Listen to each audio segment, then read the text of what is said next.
এখন বাজে 7:20। আজকে অনেক তাড়াতাড়ি ঘুম থেকে উঠে পড়েছি, কারণ আজকে শুভাশিসের জন্মদিন।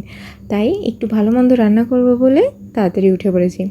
তো সকালে চায়ের সাথে ডিম টোস্ট করেছিলাম, তারপরে একটু রেডি হয়ে মিষ্টি আরে কিনতে গিয়েছিলাম, যাতে আমি আমার পছন্দের দেখে থেকে মিষ্টি আনতে পারি।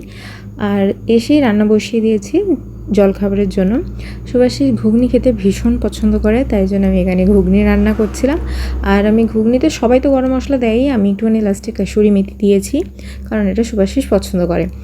আর ঘুগনির সাথে লুচি আর বেগুন ভাজা ছিল। আর জলখাবারের সঙ্গে মিষ্টি দিইনি, কারণ ও অতটাও মিষ্টি পছন্দ করে না। তারপরে জলখাবার খেয়েই বসিয়ে দিয়েছি এখানে পায়েস। আর এখানে আমি পায়েসের চালটা একটু ভেজে নিচ্ছিলাম ঘি দিয়ে। আমি জানি না এটার জন্য টেস্ট কতটা বাড়ে, বাট আমি যেহেতু মাকে করতে দেখতাম তাই করছি। আর এখানে ভাজা চলছে মাংসের আলু, মানে দুপুরে রান্না বসিয়ে দিয়েছি। আর দুপুরবেলা ছিল বাদাম দিয়ে লাল শাক ভাজা, কলা ভাজা, বেগুন পোস্ত, আর মাংস, চিংড়ি মাছের চাটনি, পায়েস, মিষ্টি, আর শেষে ছিল দই। ব্যাস, আজকের মতো এতটাই। এখানের মতো বাই।